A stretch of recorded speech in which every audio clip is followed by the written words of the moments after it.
Good morning, my name is Josh from CyclonesOZ and welcome to your detailed forecast update for Sunday the 8th of December 2024. We have a lot to get through today once again, plenty of stuff to talk about in the tropics with up to 3 tropical lows expected to come up to 2 tropical cyclones. We'll also talk about the situation up in far northern Queensland with more rainfall expected there. Plenty of rainfall and storms also expected into the southeast of Queensland and also along the central Queensland coastline. Severe thunderstorms extending into the northeast of New South Wales later this afternoon as well. And we'll give a general weather forecast for South Australia and the southwest and western Australia with plenty of heat also on the way for those locations. All of that plus more coming up in today's weather forecast. If you are brand new to the channel, please consider subscribing. The support lately has been much appreciated. But we'll start things off today into the northeast of New South Wales and the southeast of Queensland, where we do have a significant outbreak of severe thunderstorms possible later on this afternoon and evening. You can see there is a little bit of cloud stripping across the central parts of Queensland into the northeast of New South Wales, bringing some light showers here and there, nothing crazy, a couple of thunderstrikes as well here and there. This is the remnants of the front that moved through yesterday, providing all of that stormy stuff in the central part of New South Wales. That's now creeping into the northeast, and that's not what we're expecting to see tonight. What we are expecting to see tonight is something just a little bit more gnarlier than that, at least into the northeast of New South Wales. We'll flick it over to a convective forecast model and really see what's expected to fire up throughout the course of today. You can see plenty of thunderstorms expected here and there across interior parts of New South Wales, between Lightning Ridge right down towards the coastline on Taree, and that includes locations such as Narrabri and Tamworth. Plenty of thunderstorms will go around out there later on this afternoon and evening. Now, they are expected to fire up from about midday onwards, but the real stuff around the Grafton and Coffs Harbour area will begin at around 3 or 4 p.m. later on this afternoon. Those thunderstorms down here are expected to be really gnarly indeed. You can see it here on the Eastern Bear forecast, which is not a thunderstorm biased model, already expecting some gnarly thunderstorms outside of Coffs Harbour and Grafton at 3 p.m. And then if we take a look at a convective forecast model, which does do a really good job at predicting the intensity of some of these thunderstorms here, you can see there is going to be plenty of action across the Coffs Harbour area and into the northeast of New South Wales just in general. So I would just like to explain a little bit of this. So these thunderstorms out here, kind of the spots of rainfall that you see that aren't really that intense, they aren't anywhere near as intense as the rainfall into the northeast of New South Wales. They're where thunderstorms are possible, at least tonight. So again, the convective forecast models, they fire up a whole boatload of thunderstorms in the forecast, but hardly any of them do come into fruition. This isn't exactly a replica of what the radar imagery is expected to be. What we're looking at for a severe thunderstorm forecast, at least on this model here, is the big blobs of red and purple, which you can see into the northeast of New South Wales around the Lismore area, and then extending between Grafton right down towards Port Macquarie and at Taree. That's the thunderstorms that we're looking for here that do pack the punch. Also out towards Glen Innes, I know this is going to make a lot of people happy. There are some good storms possible out there later on this afternoon and evening. The other forecast models aren't too keen on good storms out the Glen Innes area. Also for Armidale, they reckon they're going to remain closer to the coastline, but they could extend far enough inland to provide those locations with at least a couple of showers. So out in Armidale and Glen Innes and extending further north up towards Deepwater and Tenterfield and Stanthorpe, where they have had a pretty disappointing last couple of months in terms of rainfall. There is a few drops now possible on the forecast here from thunderstorms. For Glen Innes, I wouldn't really get your hopes up. Anything over about 2 or 3 millimetres is just going to be bonus rainfall out there, but under the right conditions, they could pick up towards 10 or 15 millimetres.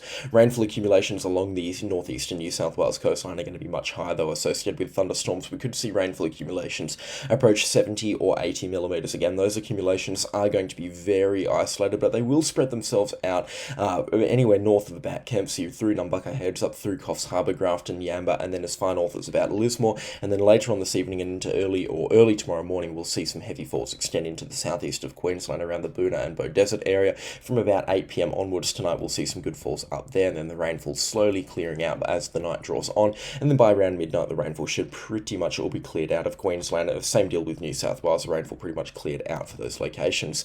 Good falls expected around Grafton and Lismore, need I say more there. They're expecting some gnarly severe thunderstorms tonight with the risk of heavy rainfall, large hailstones, and damaging and locally destructive winds. Conditions for these thunderstorms are really, really good. Convective available potential energy is about as good as it's going to get for this time of the year, between 2,000 and 3,000 joules per kilogram of oxygen for these thunderstorms. I know that's an arbitrary number, but that does mean that we do have plenty of energy for these thunderstorms to make the most of. So they're going to have a field day later on tonight with these conditions here. Same deal with temperatures as well. It's going to be a scorcher across interior parts of Queensland, expecting tops up towards 37 degrees today with the high humidity coupled with that. It's same deal with New South Wales as well, really warm indeed. And even into Grafton and Lismore, they're expecting an absolute brutal 36 degrees today. Same deal with Lismore, 35 there. And then up towards the Gold Coast and Brisbane, 33 and 34 respectively. It is going to be hot there. And coupled with those higher humidity values as well, I mean, humidity values of around 50% for the Grafton area, with 36-degree temperatures. That is going to feel like Darwin in the middle of summer. It's going to be a warm one there, that's for sure. And like I said, that's just perfect conditions for these thunderstorms to make the most of. The reason why they're going to be firing up is this weak low pressure system just offshore that's going to be funneling in the warm moist air from the north, the warm dry air from the interior parts of New South Wales and Queensland, and the cool dry air from the Tasman Sea. So the conditions really are aligning across the northeast of New South Wales, and that's why we are expecting a pretty gnarly thunderstorm outbreak later on tonight. Things look like the stars are basically aligning for this thunderstorm outbreak. It really does look like it is going to be a nice weather event up there for a thunderstorm lover. So certainly something to get excited about if you are hoping for a few thunderstorms into the northeast of New South Wales. Same deal if you're looking for a little bit of rainfall as well. I know this is from thunderstorms, so it is going to be pretty hit and miss, but if you do get hit with the right thunderstorm, you could be picking up accumulations between 70 and 80 millimeters. So again, very good rainfall is on the forecast there. If you've got any questions or comments about what's expected tonight, please do leave it in the comment section down below, and I'll get back to you as soon as I can. Looking ahead for the southeast of Queensland, there isn't an awful lot on the forecast. A couple of showers are expected throughout tomorrow, and they could turn to rain at times as well, especially up into the Sunshine Coast. I wouldn't be surprised if accumulations were approaching 25 or 30 millimeters to the 9 a.m. on Tuesday as well, so some good rainfall is possible there. And then on Tuesday, we're going to see a low pressure system develop across the western half of Queensland, and not only does that mean those temperatures are going to explode into the early to mid 40s for some of these locations around Longreach, Mount Isa and Hughenden, but we're also going to see a nice line of thunderstorms extend between Mount Isa down into the southeast of Queensland and into the northeast of New South Wales. So we will likely see a carbon copy of the thunderstorm outbreak that we are going to see tonight into the northeast of New South Wales again on Tuesday, the 10th of December. We'll also likely see a line of weak to medium or moderately strong thunderstorms extending between the southeast of Queensland up to about Longreach and Mount Isa on Tuesday afternoon as well. Now this will turn to rainfall at times to the central Queensland coastline later on Tuesday night into Wednesday morning as this low pressure area is dragged further out into the Pacific Ocean. So this low pressure system here, once it gets dragged out and coupled with a bit of an onshore flow, will likely lend itself to a bit of rainfall and plenty of thunderstorms around the central Queensland coastline on Wednesday. Again, a much needed bout of rainfall again. Around Agnes Water and Gladstone, kind of the most parched communities at this time, the rainfall isn't looking too grand at this time. There's still a bit on the cards, at least for Wednesday, and we could be seeing accumulations max out at around 50 millimeters to the 9 a.m. on Thursday morning across the central Queensland coastline. But unfortunately for those really parched locations such as Gladstone and Bundaberg, the rainfall there isn't going to pipe up in dramatic fashion. The forecast models really did go to town on this system a couple of days ago in terms of how much rainfall was expected, but they have substantially backed down now. Just a couple of thunderstorms expected here and there. The really good rainfall is going to be associated with Emerald, Claremont and Moranbah outside of Mackay. Also, depending on what showers come ashore in the onshore flows, areas around St. Lawrence and Ogmore could also receive some decent falls, and then from thunderstorms again Wednesday night into the southeast of Queensland.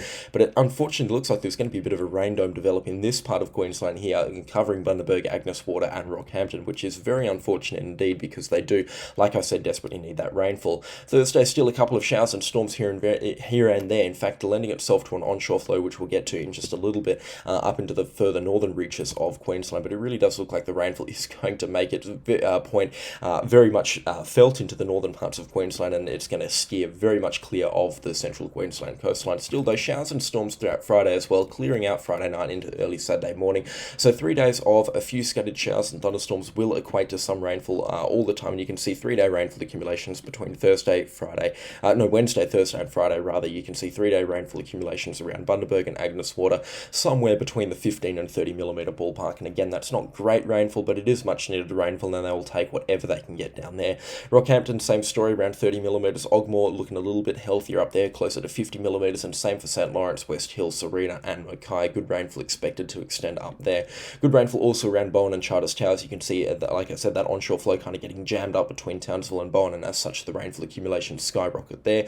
Again, that's a little bit more of a niche kind of nitty gritty in the forecast that we do need to iron out over the coming couple of days, but the other forecast models are reciprocating basically the exact same thing. So I'm very confident in saying that this weather event is going to materialize, at least in some fashion, over the coming couple of days. And then looking beyond that, looks like it's going to be temporarily dry throughout next weekend and into early next fortnight. And as we draw closer and closer to Christmas, it looks like things do very steadily warm up, slowly but surely warm up, and there's really no thunderstorms, at least on the long range forecast, in the lead up to Queensland. But I would keep an eye on this low pressure system. If this does materialize on the forecast, and we will certainly have some thunderstorms in the southeast of Queensland around Christmas time, so we will keep a close eye on that. And now let's head up into the far north of Queensland. Always something interesting to talk about at this time of the year up there, and and plenty of rainfall as well is on the cards over the coming couple of days. Accumulations are now continuing to pile up across far northern Queensland, and since September 1st, rainfall accumulations are now approaching 1,000 millimetres around Innisfail and Tully. So some locations really are raking it in right now in terms of rainfall, and there is much more on the cards as well. Not an awful lot, though, over the coming couple of days, mind you. Storms will fire up across Queensland, pretty widespread on Tuesday, but nothing really expected into the far north, at least. Wednesday's going to be their time to shine with a weak high-pressure system coupled with a low-pressure surface trough extending through the central parts of Queensland. We will likely see a few thunderstorms, make it as far north as Georgetown and Croydon Wednesday afternoon, and a few residual showers expected to make it to the Atherton tablelands, but nothing heavy there, and I'd be surprised if they picked up more than a couple of millimetres.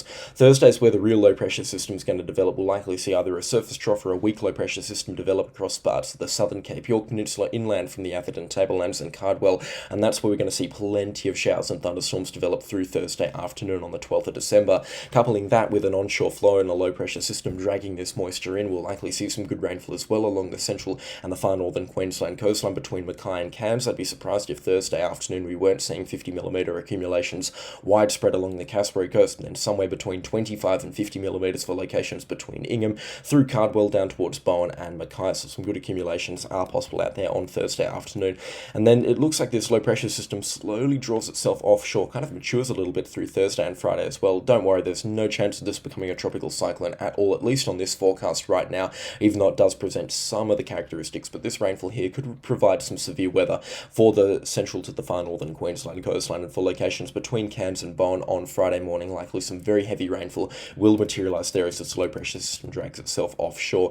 Not unusual for this time of the year, this sort of weather, but again, certainly something to keep in the back of your head. Some good rainfall does look possible. And then we'll take a look at 3-day rainfall accumulations once again between Tuesday, Wednesday and Thursday, looking pretty healthy for some of these locations just over the next 3 or 4 days between Tuesday and Friday. Accumulations around Ingham and Cardwell around that 70 to 90mm threshold there, again reciprocated between the other forecast models, so you know that there is a degree of accuracy and a degree of congruency here that does make this forecast rather reliable. Atherton and Ravenshoe from thunderstorms up towards 50mm as well expected there, but of course the real rainfall from that rainfall event being funneled ashore somewhere going to be between Ingham and Bowen by the looks of things throughout Thursday and Friday morning. So we will keep a very close eye on things, certainly something to keep in the back of your heads as well if you live up in the far north of Queensland. All rainfall is certainly something to be looking at least on the forecast, especially considering 100mm in 6 hours. That can cause some flooding pretty much anywhere. Up in far north Queensland, it really does take a lot to make them flood though, so it is a good thing that only the most extreme circumstances creates that moderate to major flooding up there, because certainly 100mm in a week-long period for weeks in a row would give anyone else in Australia a bit of a scare. Anyways, let's move out of Queensland at this time. There's not a whole lot else to talk about up here. That tropical low that I was saying could spin up in the Gulf of Carpentaria, the chances of that's still there, and in fact the forecast is still suggesting that closer to Christmas time, but there is just way too much uncertainty around these systems for me to make a proper forecast on it, and I'm not going to be saying that there's going to be a coral sea low sometime in the approach to Christmas, but it does look possible at this time. But of course, at this time of the year, anything tropical is pretty much possible, so we will keep a very close eye on the forecast, that's for sure. And certainly I would like you all, if you are interested in tropical cyclones or tropical interests, to keep up to date with the East Middle Earth and the GFS forecast as well, because it certainly does look like there is going to be something spinning up later in the forecast period. Enough of that ramble, let's head over into Western Australia and South Australia. It's going to be hot next week, that's for sure, or into this coming week actually. You can see temperatures today expected to rise up to 34 degrees. Tomorrow they're going to rise even further up into the mid-30s, 35, and I wouldn't call this weather hot just yet, but still steadily warming up. 36 on Tuesday, and then 37 on Wednesday for the Perth area as well, but it gets really warm further inland. You can see on Tuesday up in the Murchison region outside of Kalbarri and inland from Gascoyne River, you can see, or Gascoyne Junction rather, you can see temperatures up towards 44 or 45. They're very, very warm indeed. That's going to feel quite warm as well even for this time of the year. And then Wednesday is going to be that scorcher. That's where we're expecting the really warm day, and back up to 42 degrees on this forecast for Perth on Wednesday. So it is going to be a warm one indeed. Certainly a day to stay indoors or either get yourself to the beach, but if you're going to go to the beach, make sure you are staying there for a short period of time, because it is going to be way too hot to be out in that sun. Now, there is still some discrepancies between the forecast here. You can see the GFS calling for a bit of a cooler day with a bit of an onshore flow as a result of the low pressure system being further south than Perth. So we will keep a close eye on things. Things certainly do look like they're going to be a little bit uncertain, at least of the Perth temperature temperature forecast this time. Either way, out into the wheat belt, especially into the northern wheat belt, both Wednesday and Thursday are expected to be scorchers, and there really isn't two ways around that at this time. And same deal for Thursday as well, temperatures expected to rise, but they should slowly start to fall for the Perth metro area from Thursday onwards into Friday. Looks like that low pressure system drags it all much further inland. We get a bit of an onshore breeze for the Perth metro area come Thursday evening and into early Friday morning. But yeah, Wednesday still a bit of a wild card as to how hot it's actually going to get into the Perth metro area. We will keep a close eye on things, but this forecast suggesting up to 42 degrees, and then as you get further north up into the northern suburbs, Ellenbrook and Gingin, expecting tops closer to about 43 or 44. That's quite warm even for this time of the year. Certainly I'd class that as heatwave conditions, but there is still a lack of congruency between the forecast models. I'd say a more reasonable forecast this time for a top on Wednesday or Thursday to be closer to about 38 or 39. Still really warm indeed, but we will that's not as warm as sort of that 42 degrees. And that hot weather as well, need I say anything else as South Australia, hot weather expected to extend into them throughout Friday, Saturday and Sunday, and then into Monday as well. Temperatures expected to go high into the 40s actually. You can see Monday the 16th of December now, and again this has been suggested on the forecast for quite a while. Temperatures between 45 and 47 into the southwestern corner of Queensland, and then into the northeastern corner of South Australia. Some warm temperatures also expected there, very warm indeed under that low pressure system. Let's just pull it back to today and head up into the tropics offshore from Western Australia. We do have a tropical low trying to spin itself up, and in fact it's really trying quite hard at this time. This is tropical low 02U. In fact, the low pressure system, or what will become the low pressure system, is now located offshore from Western Australia, and it has taken the southerly track option as well, what we were first suggesting in the forecast, and as such this system isn't really expected to be a strong one in any way, to be honest. It's expected to track quite close to the West Australian coastline, and that in itself is not bad news for this system. The sea temperatures are still very warm indeed, but it looks like it's going to have to battle some high levels of wind shear as it gets close to the West Australian coastline, and as such it's really going to struggle to intensify over the coming couple of days. So let's take a look at its forecast right now. You can see it lingers offshore from Western Australia. In fact, I do believe it's going to linger further south than this here, but just considering its proximity and the high levels of wind shear it's going to be battling over the coming couple of days, it struggles to pull itself together. If it does become a tropical cyclone, of which I'm giving it about a 30 to 40% chance at this time, it will likely do it on Wednesday or Thursday, the 11th or 12th of December respectively, before weakening through Friday and Saturday as it moves offshore from Western Australia. Again, no real threat to land, or no substantial threat to land, but on the outflow bands of this system it'll be funneling some impressive thunderstorm displays in the afternoon and evening of both Tuesday, Wednesday and Thursday into the central parts of Western Australia, and as such rainfall accumulations over the next 5 days are going to be elevated across interior parts of WA and into the Kimberley region as well. Rainfall accumulations between 25 and 75 millimetres expected to be pretty widespread, likely to be slightly elevated from that around the Newman and Marble Bar area, and then also along the Kimberley coastline. Some good rainfall expected up there. Curtin has picked up 120 millimetres overnight, with again more rainfall on the forecast, and that will flow into Derby and Broome as well, with accumulations there expected to be at least 50 millimetres throughout the course of today. These thunderstorms though, they are struggling to wrap themselves up, and if I can get a 6-hour loop to play on this video, you'll see why. They're really not rotating in the fashion that you'd expect for this kind of tropical low, and especially considering the Bureau of Meteorology does actually have a reasonable chance for this system to develop. The Bureau of Meteorology always a low baller on these tropical systems. They're now calling for, I believe it was a 25 or a 30% chance of this system developing. It really doesn't look like it's going to get there, and I think the forecast does need to be back down. It certainly has been a bit of a disappointing system, this one so far. No real rain for WA yet, and doesn't look like it's going to become a tropical cyclone either. The system that does have a good chance as well of becoming a tropical cyclone, at least in the next couple of days, is offshore from the Cocos Keeling Islands. Right now it doesn't look that much better than this system either. It's really struggling to get itself together, and this one I would only give a couple more days of kind of a chance of intensification offshore from Western Australia and the Cocos Keeling Islands. It's probably got about until maybe Tuesday afternoon until it gets ripped apart by wind shear once again, and yeah, that is what is going to be the fate of this system here offshore from Western Australia. If you go up into the high level wind speeds, offshore from Western Australia, wind speeds are kind of sitting at around that kind of 50 or 60 kilometre an hour mark here, and that would equate to wind shear of around 30 knots, which is very hostile for tropical cyclones, especially the weak ones when they are intensifying. But it's not all doom and gloom for cyclone lovers. We certainly do still have a system on the forecast, but unfortunately this one's going to be a lot stronger and a lot closer to Christmas. So certainly something that we didn't really want to see on the forecast even at this time of the year for cyclone lovers. If we do flick it over to the GFS forecast model, there is a good chance of a tropical cyclone expected to develop offshore from the Kimberley region of WA sometime later this coming week into the next weekend, Saturday and Sunday the 14th and 15th of December respectively. The forecast models did go nuts with this system yesterday, calling for at least a Category 3 system to develop offshore from the Kimberley region, but it's now calling for a much weaker system to kind of just meander into the northern waters offshore from Western Australia. And the Eastern Rebef also saying the exact same thing on the forecast here.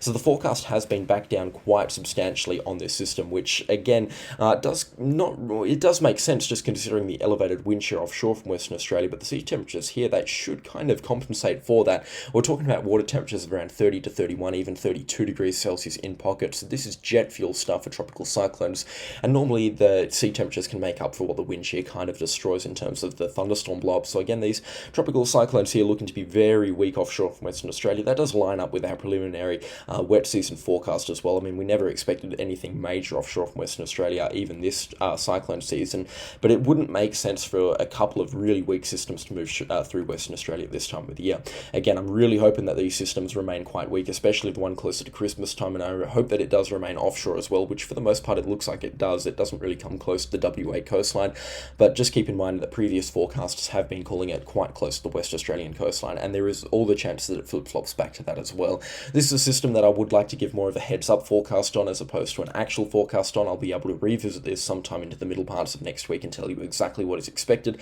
but that's more of just a general look at what is expected up in the northern waters of Western Australia, or what's on the cards at least for the next couple of weeks. Anyways, that is all that I have time for throughout the course of today. If you've got any questions or comments, then please do leave it in the comment section down below, and I'd be more than happy to get back to you, or as many people as I can throughout the course of today. The support lately has been much appreciated as well, and if you haven't already, then please consider subscribing. We're getting very close to 22,000 subscribers, another milestone for the CyclonesOZ channel. A special shout out to the channel sponsors. Their names are on screen right now, and again, I could not run this show without them, but that is all from me today, and I will catch you all in the next storm. Goodbye.